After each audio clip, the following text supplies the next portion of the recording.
My father's voice cut through the auditorium. "You call that dancing?" he barked. "I didn't pay thousands for mediocrity." Silence. Hundreds of eyes on me. Tears blurred the spotlight. 12 years of ballet. Gone in a single outburst. Then the music started again. Soft, unexpected. And my 13-year-old sister stood up, walked onto the stage, took my hand, and everything changed. That moment is stuck in my memory, clear and painful. I was 18 and performing a solo I had practiced for months. The Odette variation from Swan Lake. It was difficult, emotional, and the result of years of hard work, sore feet, and strict routines. Wearing my white tutu, I danced across the stage, doing all the moves perfectly, arabesque, développé, arms in second position. The audience was quiet, watching every step. Then came the hardest part, the faudes, 32 spins in a row. I had struggled with them for years, practiced until I almost broke my ankle. I had dreamed of this moment. 1, 2, 3, 10, 11, 12. I was doing great. Everything was going right. Then on the 26th spin, my ankle twisted just a little. It was small, barely noticeable, but it was enough. "You call that dancing?" My father's angry voice broke the silence like a thunderstorm. "IDIDN thousand is FR media okay righty." The pianist stopped. The music ended. I stood there, arms out, trying to stay in position, while the audience gasped. I couldn't move. Tears filled my eyes. I had worked so hard, missed parties, lost friends, given everything for this, and now my father had ruined it in front of 300 people. Dr. Richard Bennett, famous surgeon, respected man, and the scariest ballet dad at my school, had just publicly shamed me. Then something incredible happened. The pianist started playing again, picking up exactly where she had stopped, as if challenging my father with music. And from the front row, my little sister Lily stood up. She was wearing a simple blue dress. Without asking anyone, she walked onto the stage.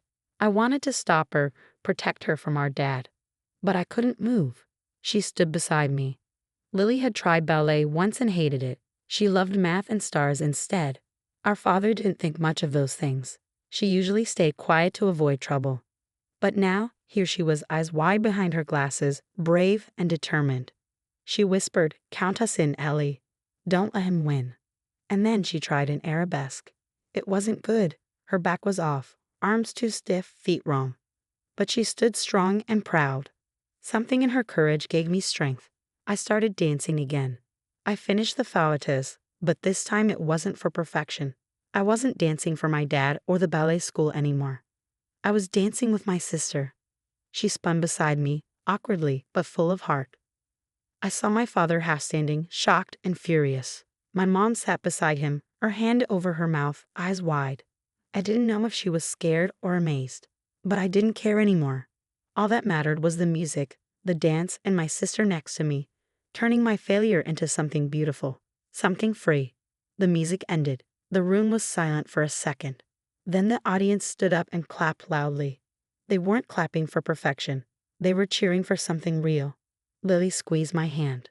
"Bow," she whispered. We bowed together. I saw our ballet teacher watching from the side. For once, her strict face had a little smile. In that moment, sweaty, crying, surrounded by applause, I understood something that 12 years of ballet had never taught me. Sometimes the best performances aren't perfect. They're just real. Backstage, my father stormed into the dressing room. "What the hell was that?" he said angrily. He was tall, wearing a sharp suit, fists clenched. Everyone nearby walked away quickly. My mother stayed behind him, her face blank. "Richard, not here," she tried. "Be quiet, Patricia," he snapped. He looked from Lily to me, trying to decide who to yell at first. I stepped in front of Lily. "It was my idea," I said. "I asked her to help." "Don't lie," he said. "You've never cared about her. You only care about ballet." His words hurt because a part of it was true. I had been so focused on dance that I hadn't always been there for my sister. But she had shown up for me when I needed her most. Lily stepped forward. "I did it," she said. "Ellie didn't ask me." Dad turned his full anger on her. "You embarrassed yourself. And this family." "No, Dad," I said. "You did that when you yelled at me in front of everyone." His eyes widened. I had never talked back to him before. "Excuse me," he said. "You heard me," I said. My heart was beating fast. "You embarrassed me because I made one small mistake. You ruined everything I've worked for. And Lily saved it. She saved me." My mom made a soft sound, but my dad's face turned red. "After everything I've done for you," he said. "All the money, time, the doors I opened for you. Opportunities." I laughed a little. "You mean the childhood I missed? The friends I couldn't have? The colleges I didn't apply to because ballet comes first?" He stepped closer, trying to scare me like always. "Without me, you'd be average. Is that what you want, Eleanor? To be average?" That word, average, had always haunted me. He used it to scare me into working harder. But now, after what had just happened, I saw things differently. "Maybe average wouldn't be so bad," I said, "if it meant being happy." He looked stunned. "Happy? Ballet isn't about happy. It's about being the best." "No, Dad," Lily said. "That's what it means to you, not to Ellie." My mom stepped in, trying to calm him. "Richard, people are watching." He noticed the eyes around us and lowered his voice. "We'll talk at home, both of you in the car. Now." But I didn't move. "I'm riding with Clara's family," I said. Clara had invited me to a party. I had always said no before, but this time was different. "You're not," he said. "I'm 18, I reminded him. "And I'm going to celebrate." He looked like he might drag me out, but then he gave up. "Fine, make a fool of yourself," he said, turning to Lily. "But you're coming home. Now." Lily looked at me, unsure. I nodded. "It's okay," I said. "You've done enough." "I'll see you later," she said, and followed our parents. She looked back once, her eyes full of pride. When they were gone, I sat down, shaking. The courage that had carried me was fading. But deep down, I knew something had changed, and maybe, for the first time, that change was mine. Clara emerged from wherever she tactfully vanished during the showdown, eyes wide with shock and something like admiration. "Holy shit, Ellie," she whispered. "I've never seen anyone talk back to the doc like that." Neither had I, especially not me. "You're really coming to the party?"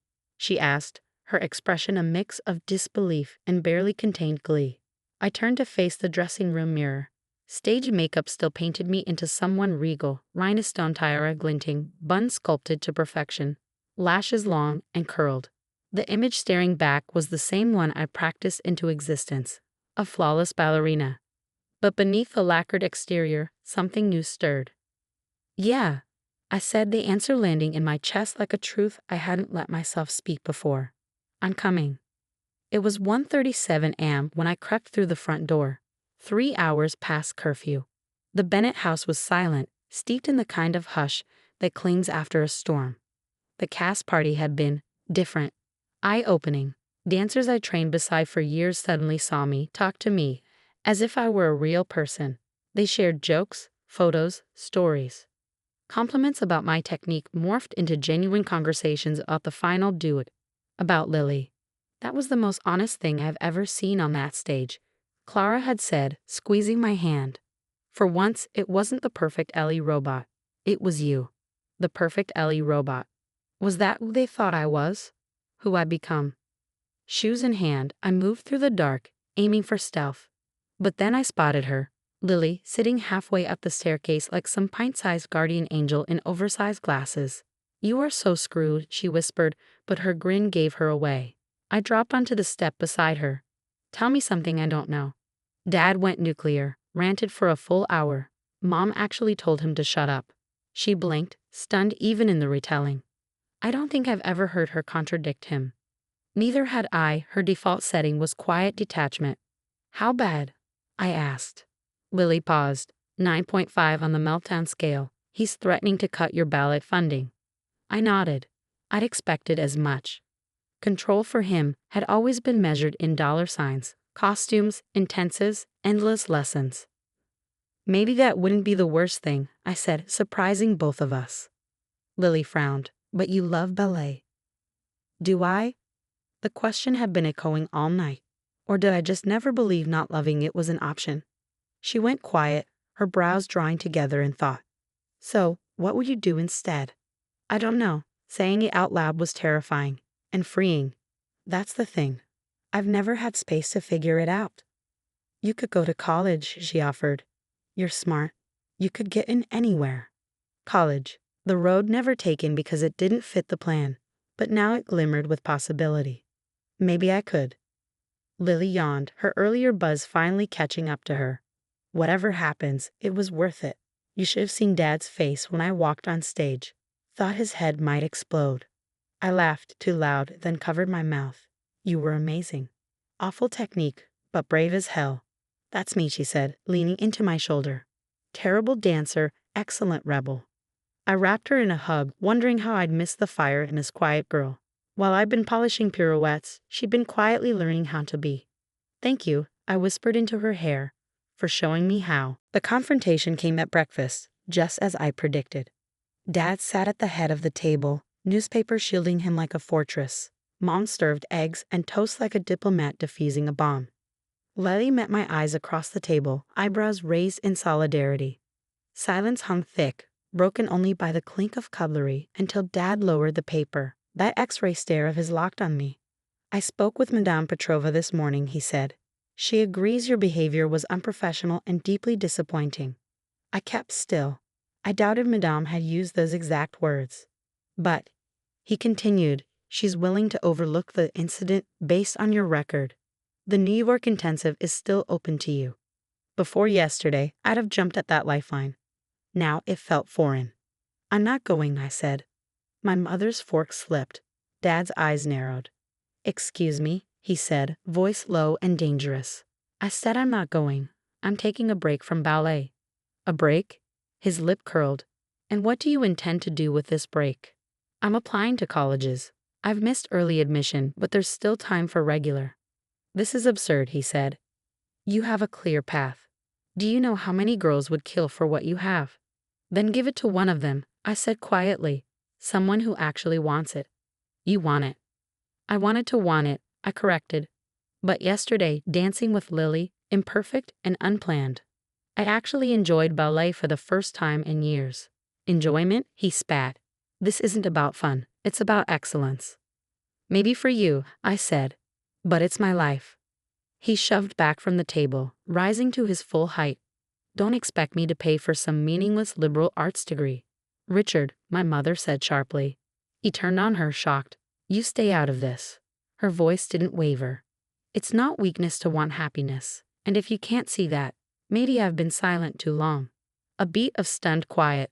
Then he left, the newspaper a crumpled casualty in his wake. Mom exhaled. He'll come around, she said, though her tone was uncertain. Maybe, I said. But either way, I have to do this. She reached across the table and took my hand. Tentative, unfamiliar. Then I'll help. Me too, Lily added, toast in one hand.